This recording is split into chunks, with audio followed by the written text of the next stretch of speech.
चार बेटा है अगर और माँ एक है, तो चारों बेटा यही सोचता है कि सिर्फ मेरी माँ तो रही है, उसकी भी तो है, उसकी भी तो है, उसकी भी तो है। नहीं, लेकिन कोई कोई ऐसा होता है जो सोचता है कि उसकी है कि नहीं है हमको नहीं मालूम, मेरी तो है, तो दूसरे करेंगे या नहीं करेंगे, हम तो करेंगे। मैंने ये सोचा है, मैं तो करूँगा क्योंकि मेरी माँ ने मुझको पैदा किया है, मुझको जीवन दिया है, चलना सिखाया है। आज माँ मेरी बूढ़ी है तो मैं तो हूँ जिंदा अभी, दूसरे भाई मेरे करेंगे कि नहीं करेंगे, लेकिन हम तो करेंगे। ऐसा आपके जीवन में, समाज में लगातार आप देखते होंगे, हमारे आपके घरों में ऐसा होता है। देखिए, थी तो वो माँ सबकी, लेकिन जिसने अपना समझा है वो परवाह करता है, वो सेवा करता है, और जिसने बेटा होकर भी अपना नहीं समझा, यानी पुत्र का भाव सो गया है। जब सो ही गया है तो उसको क्या मतलब। कभी कभी अखबार उठाइएगा, देखिएगा कि अखबारों में छपे होते हैं कि अमुक गांव में नशे में धुत होकर बेटे ने टांगी उठाई है और अपने बाप के कलेजे को ही चीर दिया है। क्या हुआ ये, क्या हुआ? बाप और बेटे का जो भाव था, जो अपना समझता था, वो घृणा में बदल गया। इतना ज्यादा हो गया, इतना ज्यादा कि उसने प्राण ही ले लिए, खत्म ही कर दिया। तो शिव सबका है, लेकिन जब तक मेरा नहीं होगा हम उसकी परवाह नहीं करते हैं। महादेव की बात हुई कि नहीं, हम हमेशा अपने ही जिले में आप बैठे हैं तो आप में से, हम में से कुछ लोग कहेंगे कि भैया हमको ना उस गांव में जाके भी महादेव का काम बढ़ाना चाहिए। दूसरा कहेगा वहाँ के लोग तो हैं, वो करें, हम लोग क्यों जाए, हम ही जाते रहे हर जगह। लेकिन फिर पहला कहता है कि मान लीजिए वो नहीं करेगा तो वहाँ महादेव का काम नहीं होगा। अगर वहाँ रहने वाला नहीं करेगा तो मेरे महादेव का काम होगा कि नहीं, इसलिए वो करेगा कि नहीं करेगा, हम वहाँ जाके करेंगे। और वो चला जाता है, महादेव की बात करके लौट भी आता है। यानी हम ये नहीं सोचते कि अब महादेव सबका है इसलिए हम परवाह नहीं करेंगे। ये एक ऐसा रिश्ता उन्होंने शिव से हमारा आपका बनाया जो आज तक के इतिहास में कभी नहीं बना था।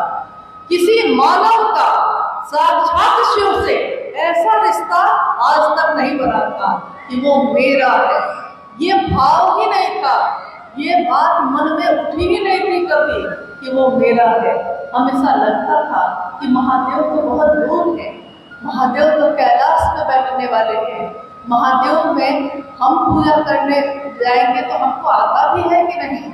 तो हम पंडित जी को खोजते हैं जो संस्कृत बोल सकते हैं, जो पाठ कर सकते हैं, हम उनको खोजते हैं। देखिए, अपना समझने के लिए एक बार साहब की से जुड़ी हुई एक घटना आपके सामने रखना चाहती हूँ। पटना में बेली रोड में साहब के घर का बादला था उस समय। वहाँ पे एक सरकार का की बिल्डिंग है, विश्वेश्वरैया भवन। ज्वाइंट सेक्रेटरी के पद पे थे साहब कैबिनेट में उस समय। और उससे कुछ ही दूरी पे वो घर था जहाँ साहब के साथ हम लोग सब रहते थे। शाम को जब साहब ऑफिस से आते थे तो फ्रेश होकर चाय वाय पीकर छत बहुत बड़ी थी, छत पे चले जाते थे और शाम में वहीं पे चर्चा होती थी। प्रतिदिन का ये नियम था कि शाम में वहाँ चर्चा होती थी। उस समय दुर्गा पूजा का समय शुरू होने वाला था। कलश स्थापना जो हम लोग करते हैं, दुर्गा पूजा शुरू होने वाली थी अगले दिन। तो साहब ने कहा कि आप लोगों में से कोई कलश स्थापना भी करता है क्या? अगर करता है तो भाई आप लोग चले जाइए, तैयारी करनी होगी कल की। तो गुरु भाइयों ने कहा कि नहीं हम लोग नहीं करते हैं। किसी एक ने कहा कि पंडित जी आएंगे ना वो कर लेंगे। साहब ने कोई जवाब नहीं दिया। जब चर्चा खत्म हुई, लोग जाने लगे, पहली बार साहब हरिनानंद जी ने अपने बगल में बैठे गुरु भाई को कहा कि उठो और मेरी तरफ से सबको प्रणाम कर दो। सामान्य शिष्टाचार भी है कि हम जब किसी से मिलते हैं या किसी के पास से जाने लगते हैं तो हम भी उसको प्रणाम करते हैं, वो भी हमको करता है, यानी एक दूसरे को करते हैं। और आप में से शरीर में रहते हुए साहब हरिनानंद जी से कितने लोग मिल पाए हैं? आप में से कितने लोग उनसे शरीर में मिल पाए हैं? अच्छा, तब तो मतलब लगभग सारे लोग मिल चुके हैं। तो आपने देखा होगा कि आपके प्रणाम करने से पहले ही साहब खुद प्रणाम कर देते। ये बात तो सच है, क्योंकि आपने अपनी आंखों से देखा है। ये जो लोग आएंगे उन्होंने अपनी आंखों से नहीं देखा है, सुनेंगे, वो ये दास्तां सुनेंगे कि कौन आया था। जिनको हम लोगों ने देखा, जिनको हम लोगों ने सुना, उनके बारे में लोग सुनेंगे, लेकिन हम लोगों ने देखा है वो, तो वो लोगों को पहले प्रणाम। साहब नाराज हो गए क्या? साहब प्रणाम नहीं कर रहे हैं, हम लोग के प्रणाम का जवाब भी नहीं दे रहे हैं। तो साहब ने कहा नहीं, कोई गलती नहीं। तो जी क्या हुआ? लोग खड़े हो गए। साहब ने कहा बुरा लगा, खराब लगा, मैंने प्रणाम नहीं किया तो बुरा लगा, और आप भगवती का आवाहन करते हैं, अपने घर में बुलाते हैं भगवती, उनकी स्थापना, आपको जैसे आता था आप खुद प्रणाम करते, लेकिन आपने अपनी माँ को बुलाया और खुद बाहर घूमने लगे। किसी ऐसे को बैठा दिया है प्रणाम करने जिसके मन में पता नहीं भाव होगा भी कि नहीं। तो आप महादेव का और भगवती का रोज अपमान करते हैं, और मैंने एक दिन प्रणाम नहीं किया आपको तो बुरा लगा आपको। देखिए वो घटना मतलब कितने साल हो गए होंगे, 2006-7 की बात है, कितने साल हो गए, लेकिन आज भी लगता है कि अभी अभी सामने घटित हुआ है, क्योंकि उन्होंने अपने आचरण से सिखा दिया हम लोगों को कि अगर आप किसी को बुलाते हैं तो आपको जो आता है, जैसा आता है, आप खुद करिए, क्योंकि आपने अपनी माँ को बुलाया है, आपने अपने पिता को बुलाया है, आपने अपने गुरु से बात की है, आपने अपने ईश्वर से बात किया। आज तक हम लोग को ये समझ आई थी हम लोग को कि हमको खुद करना चाहिए जैसे आए। यहाँ तक उन्होंने कहा, कुछ लोगों ने कहा कि नमः शिवाय भी नहीं बोल पाते हैं लोग। संस्कृत तो बहुत दूर की बात है, नमः शिवाय जो मंत्र है, कुछ लोग ऐसे भी हैं, ऐसे इलाके में हैं कि नमः शिवाय सही से नहीं बोल पाते हैं। तो साहब ने कहा कि अब शब्द अर्चना के सुधार लेंगे सबको। अब शब्द है मतलब कि गलत बोल रहे हैं, सही नहीं बोल रहे हैं, लेकिन भाव है प्रणाम का। अगर भाव है प्रणाम का तो सुधार लेंगे सबको। यही आपने सुना होगा, हे उरग उर के बल जा, गलधार लेंगे शंभु। ऐसा तुम जहाँ रखते हो, टेढ़ा चलते हो, लेकिन तब भी अगर तुम झुककर सीने के बल उस महादेव के पास जाते हो तो वो महादेव आपको अपने गले में धारण करते हैं। उन्होंने कहा अब शब्द अर्चना का भाव हो तो भाव वहाँ ग्रहण होते हैं, शब्द नहीं। तो देखिए आज तक तो हम लोग सोचते थे कि मंत्र का जप अगर सही नहीं हुआ तो सारा मामला गड़बड़ा जाएगा, लेकिन साहब ने कहा कि ये भी अगर नहीं करने आता है तब भी आपका प्रणाम वहाँ स्वीकार होगा। आपके हृदय की मुंडी वहाँ चढ़ती है, पैसे का व्यापार नहीं है यहाँ, और सम्मान और सुविधाओं का बाजार नहीं है यहाँ। शिव की शिष्यता है ये। अच्छा मिल गया तब भी, खराब मिला तब भी, सड़क बढ़िया है तब भी, सड़क गड्ढों से भरी है तब भी, मन मिजाज बना हुआ है तो हम उस रास्ते को तय कर लेते हैं। इसीलिए साहब ने कहा कि शिव सबके हैं, लेकिन हर व्यक्ति को उन्होंने कहा कि अपना बनाओ, मेरे हैं वो। पहला जब घोषणा ही हम लोगों ने किया था तो हम लोगों ने उस घोषणा में कहा था, जिसने भी घोषणा की उसने कहा कि इस गुरु भाई ने या इस गुरु बहन ने आज से, अभी से महेश्वर शिव को अपना गुरु बनाया है। ये नहीं कहा था कि हम सब मिल के महादेव को गुरु बनाएंगे। हर व्यक्ति ने ये कहा था कि मैंने अपना गुरु बनाया है। तो अपने का रिश्ता जो है यही तो आग लगाता है। साहब नहीं कहा था कि आग क्या लगाता है, ये अपना। 4 साल से घर नहीं गए हैं, 4 साल से बेटा घर नहीं गया, लेकिन उसका बाप रहता है वहां, बाप रहता है। 4 साल से मुंह नहीं दिखाया है उसको, लेकिन उस बाप को किसी ने गाली दे दी है। तो एक बार उन्होंने इधर ही हाल में कही थी, पिछले साल ये बात, कि वो चंबल के घाटी में डाकू बन के रहने लगा था। 4 साल तक नहीं आया था घर। पता चला उसको कि मेरे बाप को किसी ने गाली दी है। वो घाटी से आया, जिसने गाली दी थी उसको गोली मारी और चला गया। बताइए तो क्या हुआ, क्या किया? 4 साल से नहीं आ रहा था, लेकिन मेरे बाप को भी गाली। देखिए ये है मेरा। आगे बढ़े।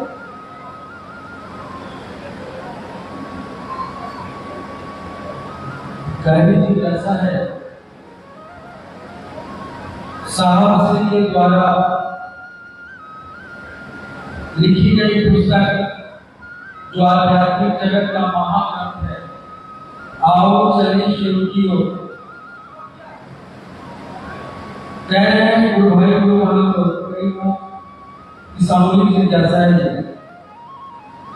कि साहब की पुस्तक में 230 पेज है टोटल, लेकिन इक्का दुक्का लोगों के द्वारा पूरी पुस्तक पढ़कर नहीं समझाने का प्रयास किया जाता है। दिग्भ्रमित करने के लिए हमेशा 202 नंबर पेज का पहला पारा और 204 नंबर पेज का दूसरा पारा पढ़कर सुना दिया जाता है। आओ चले शिव की ओर पुस्तक का। जो यह बात समझ में नहीं आ रही है, कृपया समझाने का प्रयास किया जाए। दीदी से हम सब का निवेदन है। तो इसके लिए पहले जिज्ञासा आप लोगों ने समझ ली है, जिज्ञासा समझी है? नहीं समझे। जिज्ञासा ये आई है कि आओ चले शिव की ओर जो पुस्तक है, वो पूरी पुस्तक जो है 230 पन्ने की है। जो भाई सोमेंद्र जी कह रहे हैं 230 पन्ने की वो किताब है, लेकिन इतना दुक्का लोग क्षेत्रों में पूरी किताब को पढ़ा के नहीं समझा रहे हैं लोगों को। वो सिर्फ 202 नंबर जो पेज है या 204 नंबर पेज है, सिर्फ उसके 4-5 पंक्तियों को पढ़ के सुना रहे हैं। और किस लिए सुना रहे हैं? मतलब इसका उद्देश्य होगा ना कुछ सुनाने के पीछे।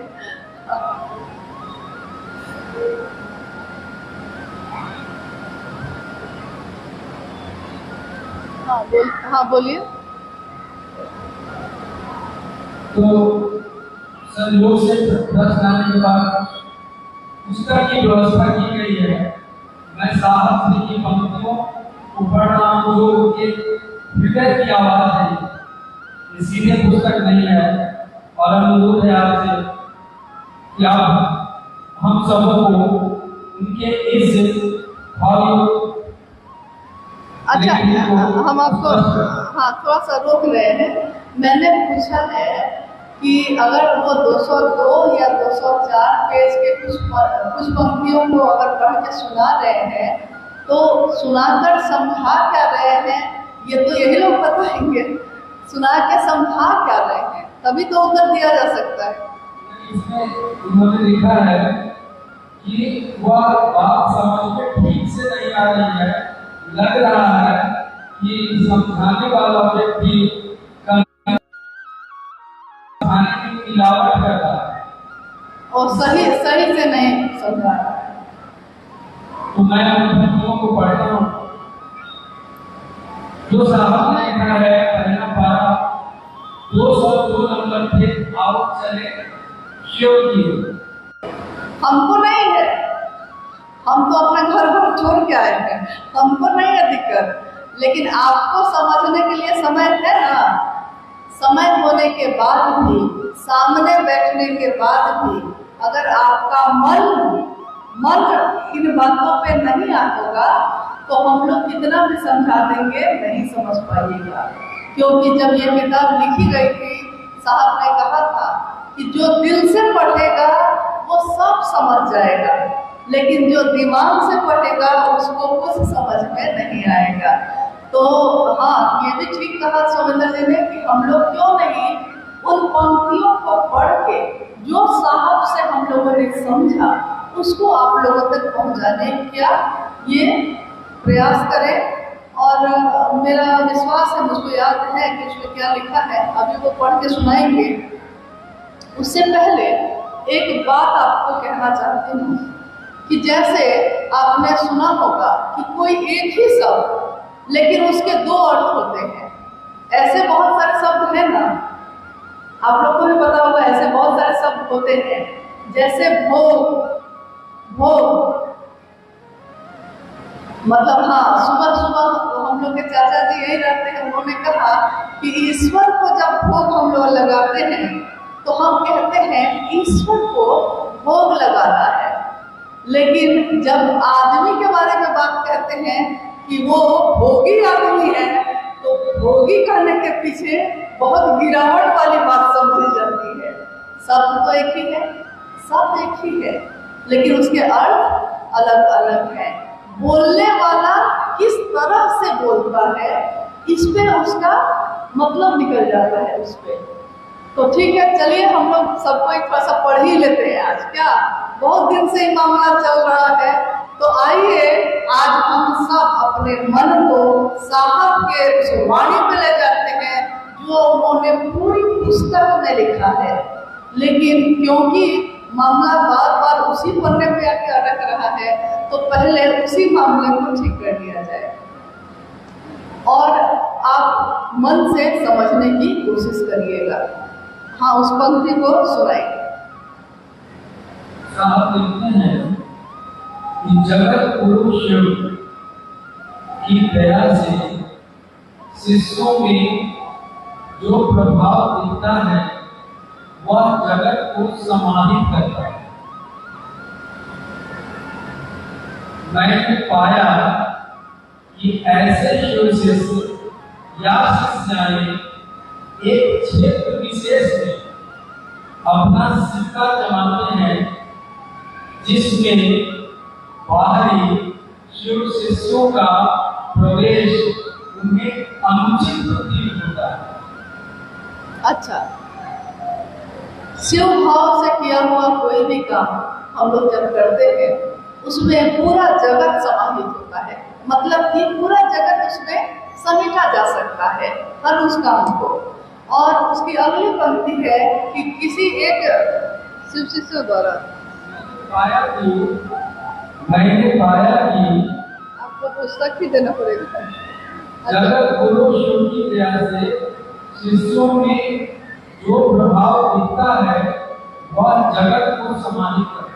हाँ, ये तो स्पष्ट है कि उनकी दया से शिष्यों में जो दिखता है वो लक्षण गुण आपके मेरे जो भी है उस सारे समाज को, सारे दुनिया को समाहित करता है, मिलाता है। आगे का लिखा है साहब, मैंने पाया कि ऐसे शिव शिष्य या शिष्याएं एक क्षेत्र विशेष में अपना सिक्का जमाते हैं। हाँ, अब देखिए अगली पंक्ति उन्होंने लिखी है कि मैंने पाया है। ये कौन लिख रहे हैं? ये किसने लिखा है? नहीं मालूम आप लोग को?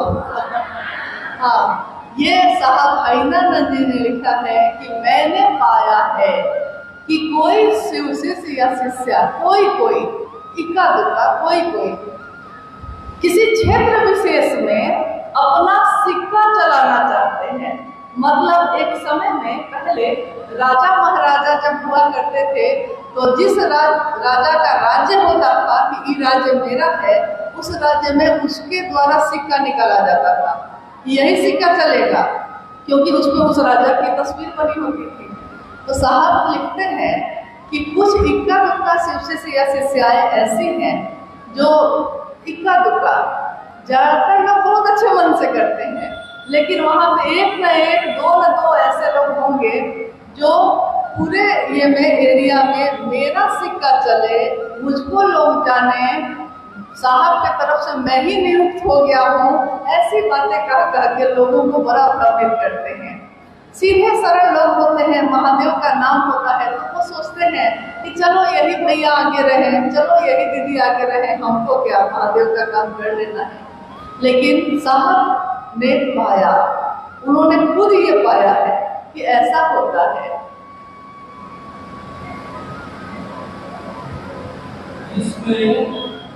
जिसमें अनुचित प्रतीत होता है। हाँ, जिसमें बाहरी शिव शिष्यों का प्रवेश उनको अनुचित लगता है। अच्छा, हम लोगों के बीच आप लोग भी इतने लोग हैं, कोई गुरु भाई गुरु बहन अगर कहीं से आता है और कहता है कि मेरे, क्योंकि साहब हैदराबाद जी को तो खुशी होती है इससे कि उनके गुरु के काम में हम सब मिलजुल के काम मदद करते हैं तो वो खुश होते हैं। लेकिन अगर किसी को ये लगने लगता है कि मेरे जिला में वो क्यों आया, मेरे क्षेत्र में वो क्यों आया बिना हमसे, लेकिन मतलब अनुचित लग रहा है, मतलब मेरे एरिया में आया कैसे, ये बात तो ठीक नहीं है, ये बात तो सही नहीं है। यह शिव शिष्यता नहीं है, यह शिव शिष्यता नहीं है, अपितु शिव शिष्यता का छद्म मुखौटा है। यह अनुचित लगना शिव शिष्यता नहीं है। हाँ, छद्म मुखौटा है, मतलब बोल रहे हैं कि गुरु भाई हैं, गुरु बहन है, लेकिन कोई गुरु की बात लेकर आता है तो आपको बुरा लग रहा है, यानी आपने ऊपर से एक मुखौटा लगा लिया है कि हम बहुत अच्छे गुरु भाई हैं, बहुत अच्छे गुरु बहन हैं, लेकिन जैसे ही कोई आता है आप घबरा जाते हैं। ऐसा हम लोगों ने कथाओं में सुना था।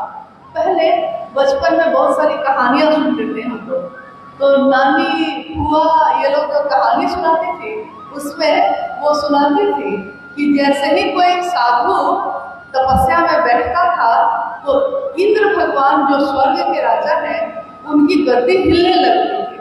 तो जब गद्दी हिलने लगती थी तो वो दौड़ के कभी ब्रह्मा जी, कभी विष्णु जी, कभी शिव के पास दौड़ते थे कि साधु बैठा है तपस्या करने ईश्वर के लिए, लेकिन डर हो जाते थे कि मेरी गद्दी तो नहीं चली जाएगी। तो वही होता है हाल हम लोगों का, कोई आया नहीं, अगर वो अच्छा से बता रहा है तब डर और बढ़ जाता है। ऐसा नहीं ना मेरा वैल्यू कम हो जाएगा, ऐसा तो नहीं हो जाएगा, तो ये सोच के हम लोग घबरा जाते हैं। ऐसा भी होता है। बहुत से सुनिए, शायद मेरे धराधाम से प्रस्थान के बाद भी क्षेत्र में कुछ शिव शिष्यों और शिष्याओं द्वारा स्वयं को गुरु, श्रेष्ठ अथवा अगुआ घोषित कर दिया। जब ये पुस्तक लिखी गई थी कोरोना काल का समय था और सारे लोग अपने घरों में बंद थे। साहब ने कहा कि कुछ काम किया जाए, तो क्या किया जाए, तो चलो जितनी बातें मैंने कही हैं उसको एक पुस्तक का रूप दिया जाए। क्योंकि साहब ने कहा कि साहित्य कभी मरता नहीं है। आज अगर हमारे पास साहित्य नहीं होता तो गीता का ज्ञान आप कहाँ से पढ़ के सुनाते। तो उन्होंने कहा कि शिव शिष्यों के लिए मैं एक ऐसी पुस्तक छोड़ूंगा जो हमेशा उनको सही रास्ता दिखाती रहेगी। और उसी समय उन्होंने लिखी थी ये, और वो साल जब चल रहा था तो ये पंक्ति उसी में लिखी गई है कि श्याम मेरे धरा धाम से जाने के बाद भी। साहब लिख रहे हैं उस समय जब वो बिल्कुल सही से थे और शरीर में थे, उपवन राशि में बैठे हुए थे, ये किताब की रचना हो रही थी। उन्होंने लिखा है एक पंक्ति, लेकिन ये पंक्ति शायद आपको किसी ने सुनाई है कि नहीं, 202 नंबर पन्ने में ही है। श्याम मेरे धरा धाम से जाने के बाद भी कुछ लोग अपने को उस क्षेत्र का अगुआ या श्रेष्ठ या वरीय घोषित करने लगेंगे। क्योंकि जैसे ही साहब शरीर से शिवलीन हुए तो शरीर का एक भय तो होता है, तो सबको लगने मतलब कुछ लोगों को लगने लगा कि शायद अब मुझको रोकने वाला कोई नहीं है, मैं जो चाहे कर सकता हूँ। लेकिन उसको उस दिन ये लगा था, साहब हरिनंदन जी को इतने साल पहले ही पता चल गया था कि आगे क्या होगा। तो उन्होंने ये लिख दिया था कि हो सकता है, ये क्या लिखा उन्होंने हम लोगों को सावधान होने के लिए लिखा है ताकि हम ऐसे लोगों को पहचान सकें, सभी शिव के शिष्य ऐसे लोगों की पहचान कर सकें कि अगर कोई आपको समझाने लगता है कि हम साहब के बहुत नज़दीकी हैं या मेरा यहाँ पहुँच है वहाँ पहुँच है, तो आप सावधान होइए, क्योंकि कोई सही शिव का शिष्य ऐसा काम नहीं करेगा। तो उन्होंने कहा कि अगर कोई क्षेत्र का हम ही अगुआ है, साहब ने अपनी शक्ति मुझको ही दे दी है, ऐसा भी कहा जाता है। और ये ऐसा पहली बार नहीं हुआ है, ये उस समय भी हुआ था जब माँ नीलमानंद जी शिवलीन हुई थी। मतलब वो 17 जून 2005 को शिवलीन हुई थी। जब वो शिवलीन हुई थी उसके बाद कभी कुछ शिव शिष्यों ने इसका भी जिक्र आओ चले शिव की ओर में साहब ने किया है, इस बात को भी लिखा है। आप में से किसी ने इस बात को पढ़ा है?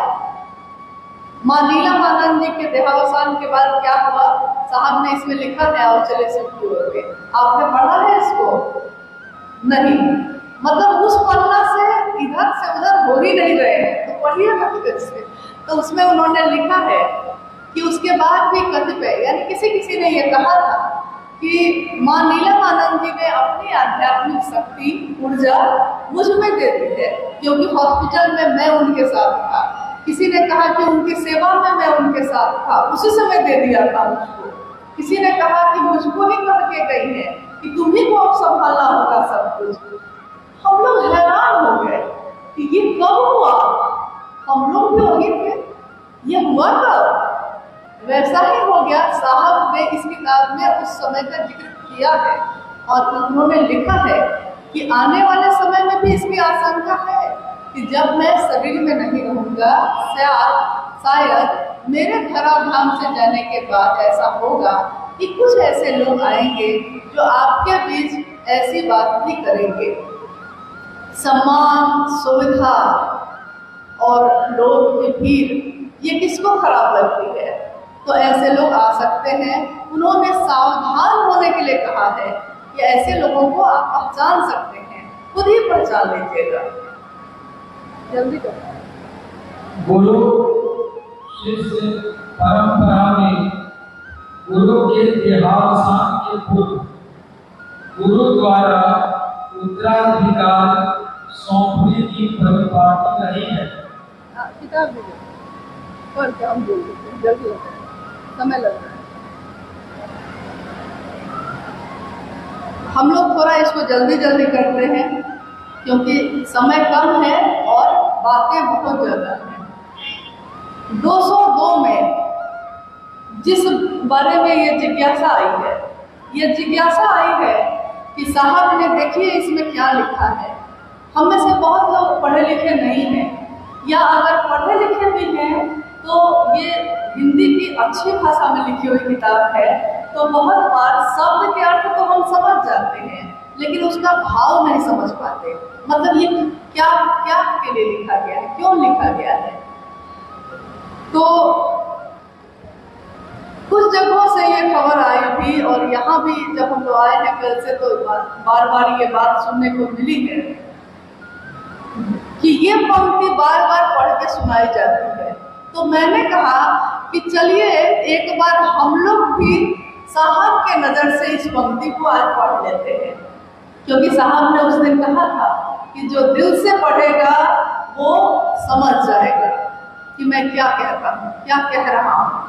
इसमें लिखा है, गुरु शिष्य परंपरा में गुरु के देहावसान के पूर्व गुरु द्वारा उत्तराधिकार सौंपने की परिपाटी रही है। यानी हमारे भारतवर्ष में या और जगहों पे भी जहाँ भी गुरु शिष्य परंपरा होती है, उसमें अगर गुरु शरीर से जाने लगते हैं यानी वृद्ध हो जाते हैं, तो उनको लगता है कि अब मेरे जाने के बाद कौन संभालेगा, तो वो अपने शिष्यों में से किसी एक को उत्तराधिकारी बना लेते हैं। ये बात तो आपने सुनी होगी, कभी न कभी सुनी होगी। अब इस पंक्ति को पढ़ने के बाद, ताकि गुरु परंपरा चलती रहे, पहली बात तो इसमें ये आती है कि हाँ, जो बार बार ये पढ़ के सुना रहे हैं वो ये कहना चाहते हैं कि देखिए साहब ने साफ कहा है कि कोई यहाँ नहीं है उत्तराधिकारी, कोई यहाँ नहीं है वरीय, कहीं जाने की जरूरत नहीं है, यहाँ तक कि साहब के यहाँ भी जाने की जरूरत नहीं है। ऐसा भी सुना है मैंने, आप लोगों ने सुना है, किसी ने कहा है आपको, ये कहा होगा जरूर। लेकिन अब हम लोग आते हैं इस बात पे, ये पंक्ति साहब ने किसके लिए लिखी है? गुरु शिष्य परंपरा जो देह में चलती है।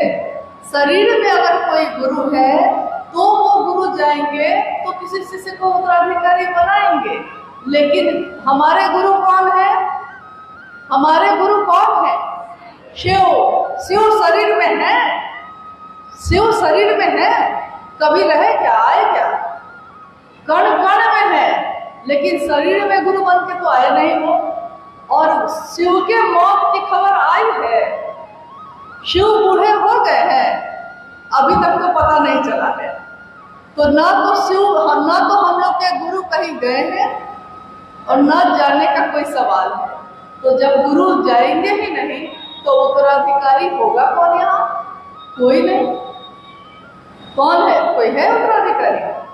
और एक कल शाम में मैंने एक घटना बताई, ये भी साहब की बताई हुई बात है कि बहुत बार जो नहीं हुआ है उसी की चिंता में हम लोग दुबले होते जाते हैं।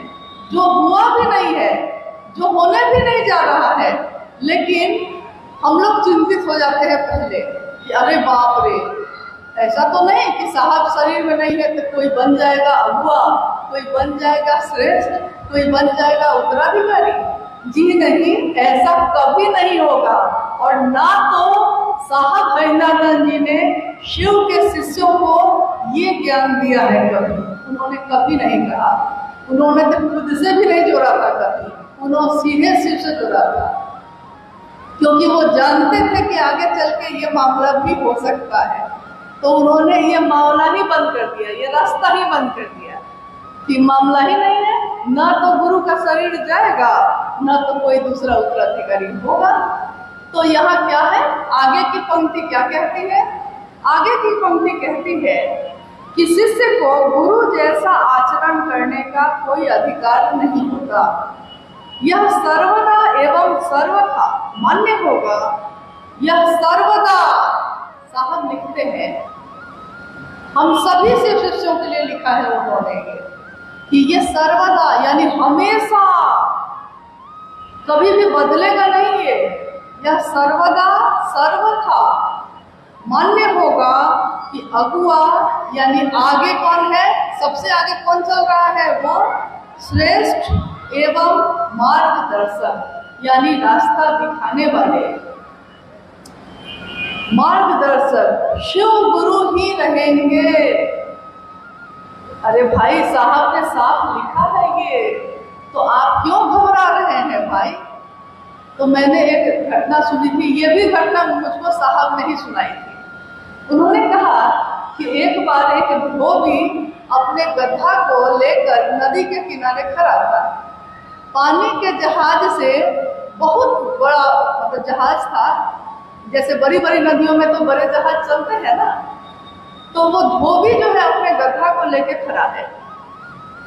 पानी के जहाज से बहुत सारा रुई पूरा दूर से ही दिख रहा है कि बंडल का बंडल रुई है, उस जहाज पे लद के आ रहा है, नदी में आ ही रहा है। धोबी खड़ा है और गधा भी उसका खड़ा है। धोबी कहता है कि अब जब ये रुई आ जाएगी सब, तो इसको धुनवाना पड़ेगा, सबको ठीक करना पड़ेगा। तब तक वो जब बगल में देखता है तो उसका गधा जो था वो बेहोश होके गिर गया। उसका गधा बेहोश होके गिर गया। धोबी ने कहा कि अरे ये बेहोश क्यों हो गया भाई? बेचारे को पानी वानी छीट के। साहब ने कहा कि उस समय जानवर और आदमी बात करता था। तो उन्होंने कहा कि धोबी ने पूछा अपने गधे से कि अरे भाई तुम बेहोश क्यों हो गए? तो गधे ने कहा कि मालिक हमको आप जो दिखाए जहाज, उसमें तो बहुत रुई है और सब रुई हम ही को लाद के ले जाना पड़ेगा। हम तो देख के ही डर के मारे बेहोश हो गए। धोबी ने अपना सिर पीट लिया। उसने कहा कि मैंने ये कब कहा कि तुमको ढोना होगा? मैंने कब कहा? यही है हाल हम लोग का। साहब ने कहा बहुत अच्छे मन से सभी शिव शिष्यों को सावधान किया। कहा कि ऐसा ना हो कि कभी उलझन में पड़ जाइएगा, ऐसा ना हो कोई आपको भ्रमित कर दे, इसलिए सावधान रहिएगा, अपनी आंखों से पहचानिएगा, अपने दिमाग से सोचिएगा। उन्होंने कहा कि कोई ऐसा नहीं होगा, क्योंकि गुरु कौन है? शिव है। अगुआ कौन है? शिव है। मार्गदर्शक कौन है? शिव है। उन्होंने कहा शिव ही हमारे गुरु हैं, शिव ही हमारे गंतव्य हैं और शिव ही हमारी गति है। सब कुछ क्या है? तो शिव है। आगे उन्होंने लिखा है कि शेष सभी क्या होंगे? तो शेष सभी शिव शिष्य, गुरु भाई और गुरु बहन होंगे। तो हम सब क्या हैं? हम सब क्या है? यहाँ तक कि हम अपने साहब को भी क्या कहते हैं? गुरु भाई है हमारे वो, वरेण्य गुरु भ्राता है वो, यही कहते हैं ना कि कुछ और कहते हैं? भाई है हमारे। बड़े इसलिए कहते हैं कि उन्होंने ही बताया, उन्होंने ही ये रास्ता दिखाया। तो बड़ा अगर कोई है तो एक वही है, बाकी सब शिव शिष्य उनके साथ चलते हैं, जो गुरु भाई गुरु बहन है। साहब ने लिखा है आगे बहुत ही अच्छे मन से, बहुत ही आशीर्वाद के साथ, कि यह भी सुनिश्चित करना होगा कि आपसी सौहार्दता, मधुरता के साथ अनुशासन भी जगत के लिए अनुकरणीय है। आपसी सौहार्दता मतलब अगर हम लोग को आपस में बहुत गिला शिकवा है तो भूल जाइए इसको, क्योंकि अगर महादेव के पास जाकर भी नहीं भूल पाए तो दुनिया में और कहीं चैन नहीं मिलेगा।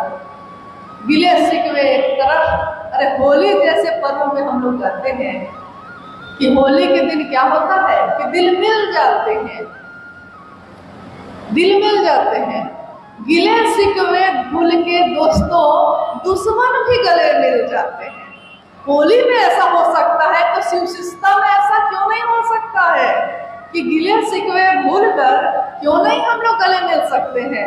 क्यों नहीं एक साथ चल सकते हैं अपने साहब के साथ, अपने शिव की ओर? इस किताब में अभी जितनी लाइन मैंने पढ़ के आपको सुनाई, उसमें कोई भी ऐसी बात है जो नकारात्मक हो? लेकिन अगर कोई आपको ये पढ़ के सुनाता है, अब है 204। 204 में साहब ने लिखा है कि संभवतः, इसमें भी वही बात है, संभवतः भविष्य में इक्का दुक्का शिवशिष्य एवं शिष्याओं द्वारा क्षेत्र विशेष में स्वयंभू या क्षेत्राधिकारी अथवा उत्तराधिकारी की भूमिका में प्रस्तुत किया जाए। साहब लिखते हैं कि हो सकता है, संभवतः भविष्य में ऐसा हो सकता है कि मैं शरीर में नहीं होऊंगा, तो करोड़ों लोगों की संख्या है आज शिव के शिष्यों की, तो कोई भी सोचने लग सकता है ना ऐसा कि क्यों नहीं ये सारे लोग मेरे अंडर में आ जाए, मेरे पीछे आ जाए, ऐसा सोच के कोई कर सकता है ऐसा। तो सावधान रहना है हम लोगों को। ऐसे लोग प्रत्यक्ष अथवा परोक्ष ऐसी भूमिका का प्रदर्शन कर सकते हैं।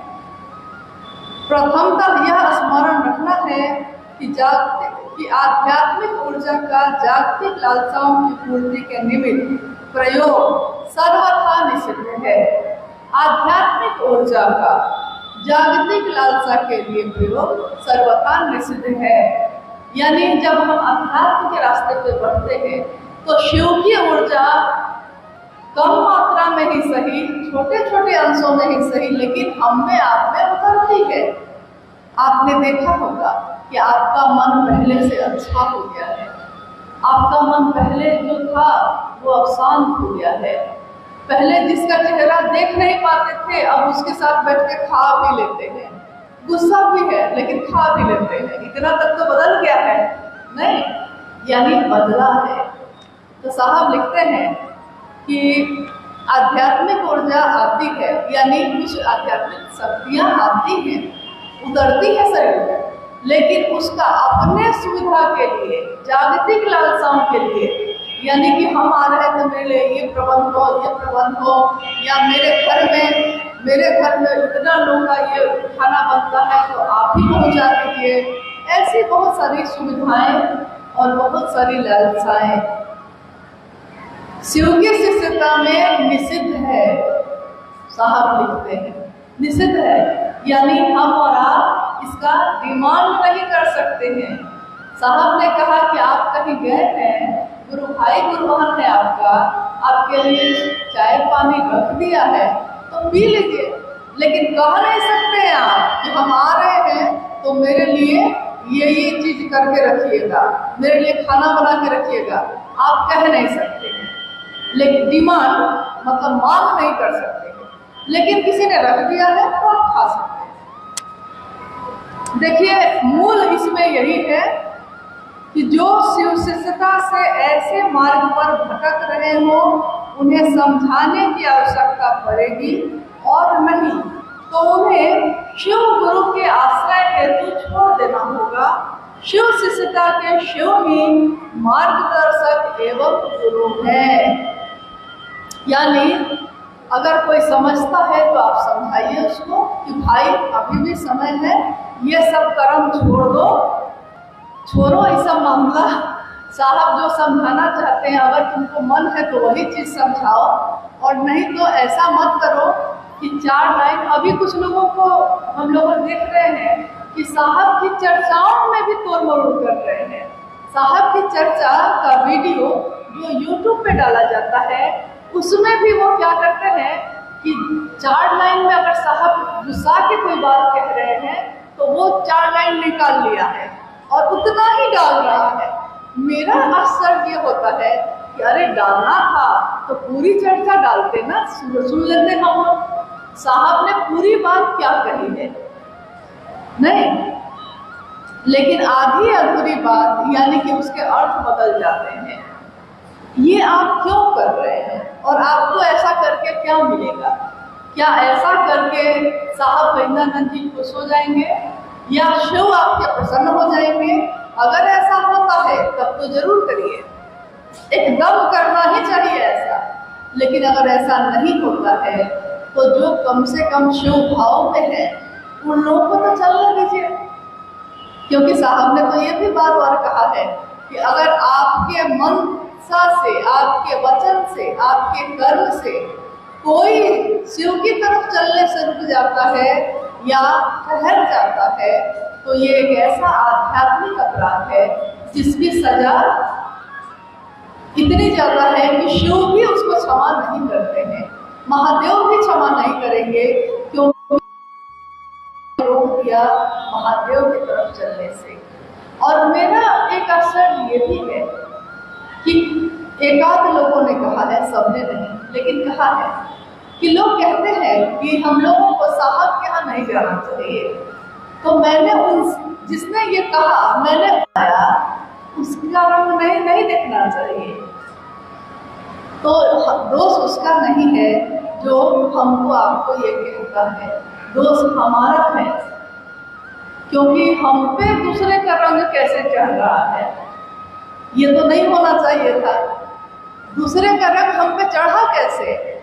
अभी होली की बात की मैंने, होली में एक दो बार मैंने देखा कि एक पेंट जैसा रंग होता है, अगर कोई पहले आके उसको लगा दे चेहरे पे तो उसके बाद उस पर कोई दूसरा रंग नहीं चढ़ता है ना?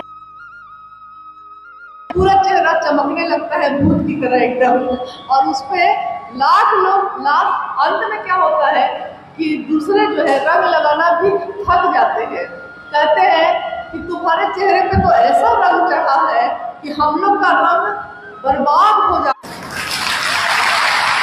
नहीं। हाँ, इसको पढ़िएगा, इस पुस्तक को पढ़िएगा जरूर, लेकिन पूरा पढ़िएगा, आधा नहीं। आधा से अर्थ से अनर्थ हो सकता है, और नहीं समझ में आए समझने की कोशिश करिएगा। आगे हम लोग और जिज्ञासाओं पे जाते हैं। और जिज्ञासा है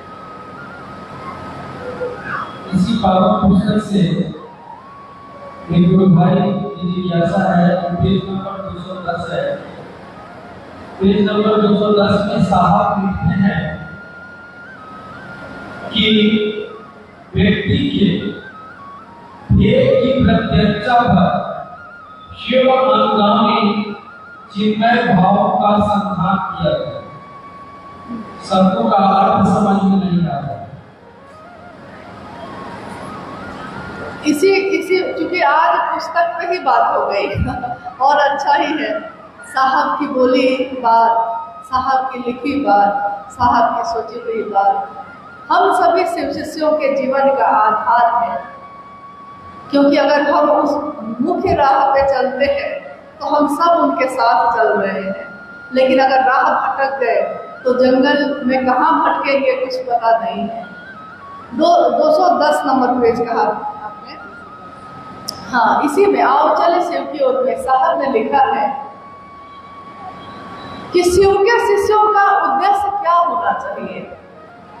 शिव के शिष्यों का उद्देश्य क्या है, और उसको अपनी दृष्टि को, अपनी सोच को, अपने मन को कहाँ, किस बिंदु पे एकाग्र करना चाहिए, इसी के लिए उन्होंने ये पंक्ति लिखी है।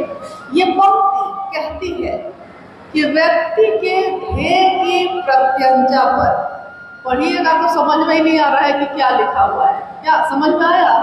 समझ में नहीं आया, लेकिन साहब ने समझाया था। ये व्यक्ति यानी इंसान, ध्येय यानी कि उद्देश्य, उसकी मनसा क्या है।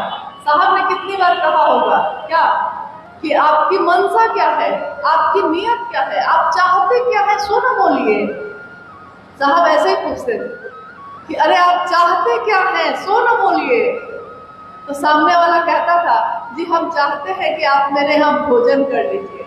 उससे पहले वो कहता रहता था कि उधर से ही आप जाने वाले हैं, हम वहाँ रहते हैं।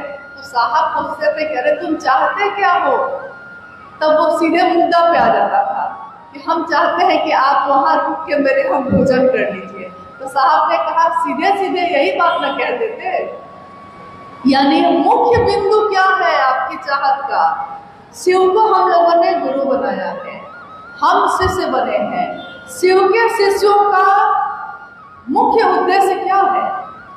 व्यक्ति, हर व्यक्ति, मैं, आप में का हर व्यक्ति अपने ध्येय यानी अपने उद्देश्य की प्रत्यंचा पर, यानी कि आपने देखा होगा और झारखंड में तो बहुत ज्यादा है, तीर और धनुष देखा है, तीर धनुष को चलाया भी होगा।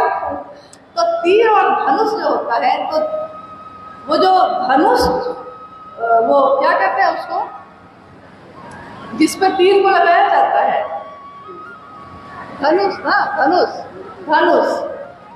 हाँ, तो वो जो धनुष होता है ऐसे, जो नहीं सुना है कभी कि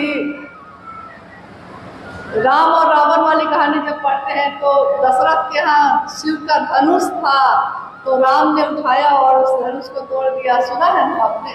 वही धनुष, धनुष जो है कि डोरी जब हम लोग खींचते हैं और उस पर तीर चलाते हैं, तीर लगाते हैं।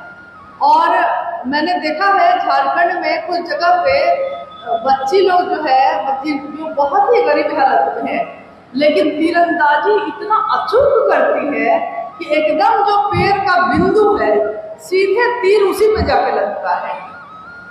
यानी अपना जो आपकी मनसा जो है, आपका ध्येय जो है, उसकी प्रत्यंचा पर जो आपने ऐसे धनुष को चढ़ाया है ना, प्रत्यंचा पर, आगे क्या है? शिव अनुगामी। हाँ, मतलब धनुष को आप खींचा है, तीर को चढ़ाने वाले हैं आप। शिव अनुगामी, महादेव है वहां, और महादेव का ही अनुसरण, उन्हीं का अनुगमन करने वाला तीर अपने मन के नियत पे, अपने मन की मनसा पे चढ़ाना है, अपने मन पे वही प्रत्यंचा चढ़ानी है, उस पे तीर वो चढ़ाना है जो सीधे शिव तक जाती है, शिव का अनुगमन करती है। और वही पूरा प्रश्न सीधे वही, मतलब कि तीर सीधे जाएगा तो जाएगा कहाँ? सीधे शिव तक जाता है। साहब ने इस पंक्ति में यही लिखा है, और उन्होंने ये भी लिखा है उसी पन्ने पे जहाँ से ये बोला गया है कि मैं शिव का शिष्य हरिंद्रानंद, उन्होंने अपने बारे में लिखा है उसमें कि मेरा मन अपने गुरु शिव से साष्टांग, यानी कि साष्टांग होता है कि नहीं, एक होता है हाथ जोड़ के प्रणाम करते हैं किसी को, एक होता है पांव छूकर ऐसे प्रणाम करते हैं, और एक होता है कि पूरा लेट जाते हैं, शरीर को ही लिटा देते हैं, पूरा साष्टांग प्रणाम एकदम, मतलब पूरा समर्पण, पूर्ण समर्पण के साथ प्रणाम। साहब लिखते हैं कि मेरा अपने गुरु शिव से साष्टांग ये प्रार्थना करता हूँ। कौन कर रहा है? कह रहे हैं कि मेरा मन प्राण ये प्रार्थना करता है मेरे शिव से कि शिव की शिष्यता में जो लोग चल रहे हैं उनके मन का भाव शिव की अतल गहराइयों में समाहित होता रहे। मतलब ऐसा तल जिसमें नीचे नहीं है तल, अतल। तालाब में भी बहुत नीचे जाइएगा तो तल होता है, नदी में भी तल होता है, समुद्र में भी तल होता है, लेकिन एक ऐसा स्वभाव का तल जिसमें नीचे कोई तल नहीं है, यानी वो अतल है, उसमें सभी शिव शिष्यों का मन का भाव समाहित होता रहे, उसमें जाता ही रहे, उसका मन उसमें जाता ही रहे। शिव के शिष्य हरिंद्रानंद साहब अपने गुरु शिव से साष्टांग ये प्रार्थना कर रहे हैं सभी शिव शिष्यों के लिए। ये मामूली बात नहीं कह रहे हैं वो। किसी के इश्क में, किसी के मोहब्बत में, किसी के प्रेम में अगर हम पढ़ते हैं तो हमारे मन की यही दशा होती है ना। प्रेम का तल होता है? नहीं होता। किसी से प्रेम हो गया है तो कितना होगा, कहाँ जाके रुक जाना चाहिए पता ही नहीं है, रुकते ही नहीं है, हम बढ़ते ही चले जाते हैं। पूरी दुनिया एक तरफ हो जाती है, पूरा समाज एक तरफ हो जाता है। किसी से इश्क हो गया है तो वो सारे लोगों ने साथ छोड़ दिया, लेकिन हम उसका साथ नहीं छोड़ते। यहाँ तक कि उसके लिए क्या क्या करते चले जाते हैं पता ही नहीं है, अतल गहराइयों में चले जाते हैं। तो जब एक इंसान के प्रेम में ऐसा होता है तो सोचिए शिव के प्रेम में, शिव भावों में हम किस प्रभाव में, किस अतल गहराई में जाएंगे। और अगर बच्चे को ये पता होता है कि जो मेरा पिता मुझको हवा में उछाल रहा है, वही मैं जब हवा में उछाल कर उसको गिरूंगा नीचे तो वही मुझको पकड़ने वाला है, अगर ये पता हो उसको तो उसको कैसा भय है। साहब ने कहा आओ चले शिव की ओर, यानी उन्होंने कहा कि मेरे साथ आओ। उन्होंने ये नहीं कहा था कि जाओ। कुछ लोग ये भी कहते हैं कि साहब ने अपने शरीर की अंतिम संगोष्ठी में कहा कि अब आप रांची से विदा हो रहे हैं। तो मुझको बड़ी हंसी आई। अरे भाई, जब साहब पटना में रहते थे और बाहर से लोग आते थे तो जब जाने लगते थे संगोष्ठी से तो साहब कहते थे ये बात कि अब आप लोग पटना से विदा हो रहे हैं, अब आप लोग अपने अपने जगह पे जाके ये काम करिए। जब साहब महेंद्रानंद जी देवघर में रहने लगे, अगर किसी गुरु भाई के पास वहाँ की संगोष्ठी की रिकॉर्डिंग होगी तो वो देख सकते हैं, उसमें भी साहब ने कहा है कि अब आप देवघर से विदा हो रहे हैं। उन्होंने ये नहीं कहा था कि मैं भी विदा हो रहा हूँ, ये तो नहीं कहा था, आप विदा हो रहे हैं।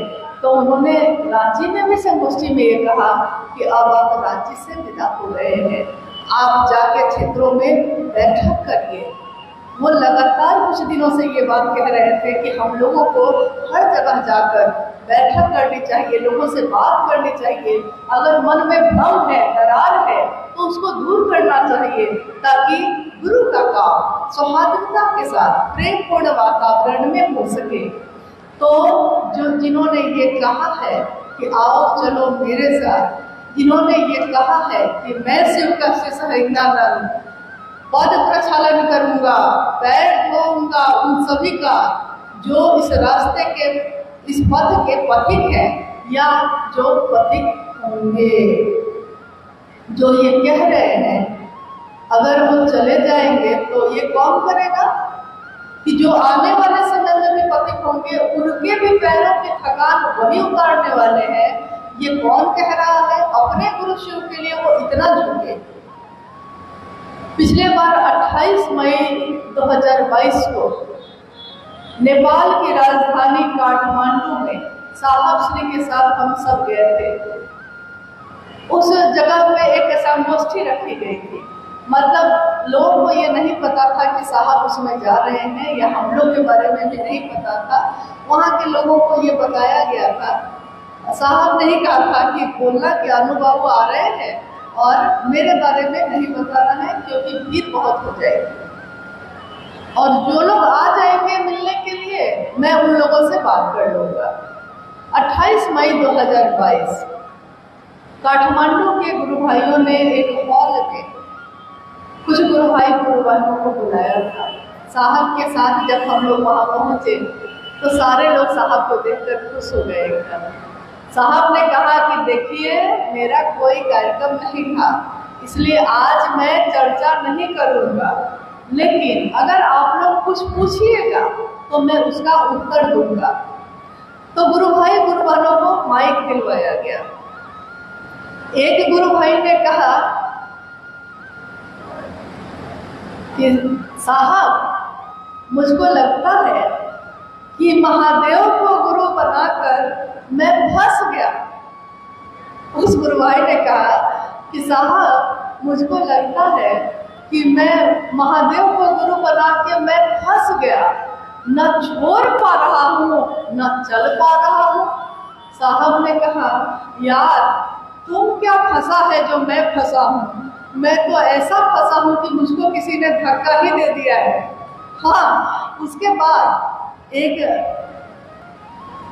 गुरु भाई और खड़े हुए, उन्होंने कहा कि साहब आप हम लोगों को छोड़ दिए हैं, नेपाल के लोगों को छोड़ दिए हैं। साहब ने कहा कि अच्छा ये बताओ, अगर मैं छोड़ देता तो मैं तमिलनाडु चला जाता, मैं केरल चला जाता, लेकिन मैं तो और तुम्हारे पास आ गया हूँ, तो मैंने छोड़ कैसे दिया है? और साहब ने उस दिन ये कहा कि मेरे गुरु शिव ने मुझको आदेश दिया है कि दुनिया के लोगों को शिव की तरफ भेजने का काम है मेरा। तो जब तक दुनिया के लोग शिव की तरफ जाते रहेंगे, मुझको तो लौटने का आदेश ही नहीं है, मैं तो यही रहूंगा। अब वो तो गया ही नहीं। शरीर का जन्म होता है, शरीर की मौत होती है, लेकिन रूह जिंदा होती है। वैसे लोगों के दिलों में जो उनसे मन से मिला है बदला, तो मन से मिलने वाले लोगों के दिलों में वो आज भी उतने ही जीवित हैं, उतने ही जीवंत हैं, जैसा उन्होंने शिव की सुगंध भरी है। शिव के शिष्य हरिनानंद साहब और माँ नीलम जी की सुगंध भी हम सबों के मन में, हमारे सांसों में बसी है। न तो वो कहीं गए, न तो उनके विचार गए। और याद रखिएगा, ऐसे बड़े बड़े लोग आए दुनिया में, जिन्होंने इस दुनिया के लोगों को अपना विचार दिया, अपना एक रास्ता बना के दिया, और उनके शरीर का अंत हुआ, लेकिन उनकी ऊर्जा जो लोगों में उतरी थी, जो उन सभी लोगों में उतरी थी, उन लोगों ने आगे बढ़ के इस काम का बीड़ा उठाया। और आज बहुत सारे ऐसे केंद्र, बहुत सारी ऐसी चीजें हैं जो अनेक देशों में है। ऐसे बहुत सारे उदाहरण हैं। साहब हरिनानंद जी का ये विचार, साहब हरिनानंद जी का ये संदेश, शिव जन जन के गुरु हो जाए, भगवान शिव सबके गुरु हो जाए, ये एक ऐसा संदेश है जो हम सबको, हर व्यक्ति तक पहुंचाना है। अब हम लोग के पास दो रास्ते हैं। जीवन है छोटा, जीवन का कुछ ठीक नहीं है, कब कौन है और कब किसके शरीर का अंत होगा, मेरा कब होगा हम भी नहीं जानते, आपका कब होगा आप भी नहीं जानते। तो बाकी सब कचरे में हम पड़े हैं, लेकिन जीवन कब खत्म होगा पता ही नहीं है। इसी किताब पे साहब ने जब ये तस्वीर छपवाई थी, उन्होंने कहा था कि काल के गाल में, काल के मुंह में वो मेढक बैठा है और वो पतंगों को पकड़ने में मगन है। उसको पता ही नहीं है कि जैसे ही काल अपना मुंह बंद करेगा उसका जीवन खत्म। तो उतना ही पतंगों को पकड़ो जिससे पेट भर जाए। हम लोग को भी उतना ही काम करना चाहिए जीवन में जितना में निर्वाह हो जाए।